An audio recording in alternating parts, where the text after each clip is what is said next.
আগামী জাতীয় সংসদ নির্বাচনে অংশগ্রহণ করা না করা নিয়ে দুই মেরুতে অবস্থান করছেন বেগম খালেদা জিয়া এবং তার পুত্র তারেক জিয়া। দুজন এখন মুখোমুখি অবস্থানে। এর ফলে বিএনপিতে নতুন করে সংকট দেখা দিয়েছে।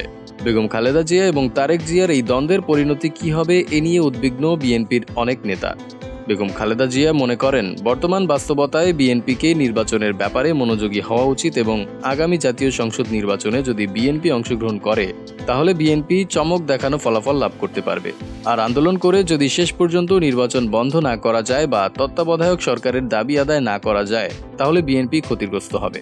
এরকম একটি বাস্তবতার প্রেক্ষিতে বিএনপি নেতাদেরকে তিনি আন্দোলনের পাশাপাশি নির্বাচনের প্রস্তুতি গ্রহণেও পরামর্শ দিয়েছেন। কিন্তু লন্ডনে পলাতক বিএনপির ভারপ্রাপ্ত চেয়ারম্যান তারেক জিয়া এরকম মতামতের সঙ্গে একমত নন। বরং তারেক জিয়া গতকাল একাধিক নেতার সঙ্গে ভিডিও কনফারেন্সের আলাপচারিতায় বলেছেন, আগামী নির্বাচনে তত্ত্বাবধায়ক সরকার ছাড়া অংশগ্রহণ হবে আত্মহত্যার শামিল। এর ফলে বিএনপির অস্তিত্ব বিলীন হবে এবং আরও 5 বছরের জন্য আওয়ামী লীগ সরকারকে বৈধতা দেওয়া হবে। এটি করা কিছুতেই সম্ভব নয় বলে তারেক জিয়া দলের সিনিয়র নেতাদের কাছে অভিমত প্রদান করেন। তিনি এও বলেছেন, এটাই শেষ যুদ্ধ, এই যুদ্ধে জিততেই হবে। বিএনপির অন্তত দুজন নেতা তারেক জিয়ার আলাপের বিবরণ জানিয়ে বলেছেন, তিনি এখন অনড় অবস্থানে আছেন এবং বলেছেন এখন বিএনপির জন্য এটি ডু অর ডাই। তত্ত্বাবধায়ক সরকার ছাড়া নির্বাচনে যাওয়ার কোনো অর্থই হয় না। 2018 সালে বিএনপি নির্বাচনে অংশগ্রহণ করেছিল, কিন্তু সেই নির্বাচনের ফলাফল কি হয়েছে তা দেশবাসী এবং বিশ্ববাসী সকলেই জানে। একই ভুল বিএনপি আবার করবে না বলে ধারণা করা হচ্ছে।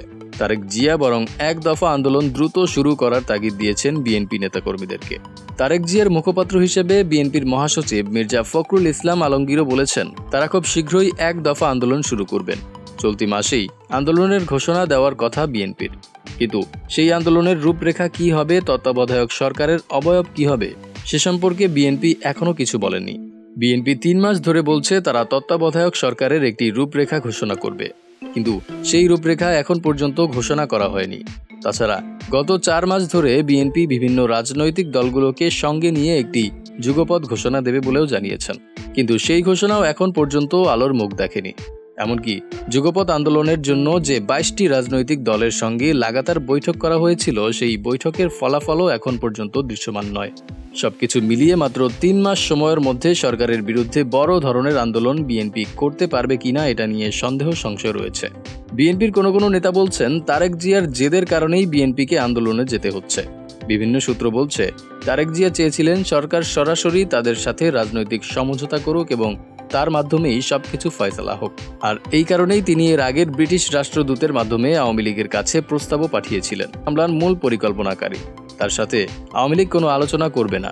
তারেককে যদি আলোচনা করতে হয় বা রাজনীতি করতে হয় তাকে দেশে আসতে হবে, আত্মসমর্পণ করতে হবে। তারেক জিয়ার ব্যাপারে শুধু অনড় নয়, তারেক জিয়াকে একজন রাজনৈতিক নেতা হিসেবে আওয়ামী লীগ স্বীকৃতি দিতে রাজি নয়। বরং আওয়ামী লীগ আনুষ্ঠানিকভাবে মনে করে তারেক জিয়া একজন আন্তর্জাতিক সন্ত্রাসবাদী এবং দুর্বৃত্ত।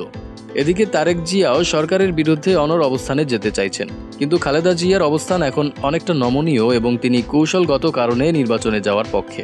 এরকম পরিস্থিতিতে বিএনপি কি করবে? তারা নির্বাচনে যাবে না তত্ত্বাবধায়ক সরকারের দাবিতে আন্দোলন করবে? এটিই এখন দেখার বিষয়। সুপ্রিয় দর্শক মণ্ডলী, প্রতিদিন নতুন ভিডিও পেতে আমাদের চ্যানেলটি অবশ্যই সাবস্ক্রাইব করুন এবং সেই সাথে আপনার যে কোনো মতামত আমাদের জানাতে আমাদের ভিডিওতে অবশ্যই কমেন্ট করুন। আশা করি আপনারা সবাই ভালো থাকবেন, সুস্থ থাকবেন। ধন্যবাদ।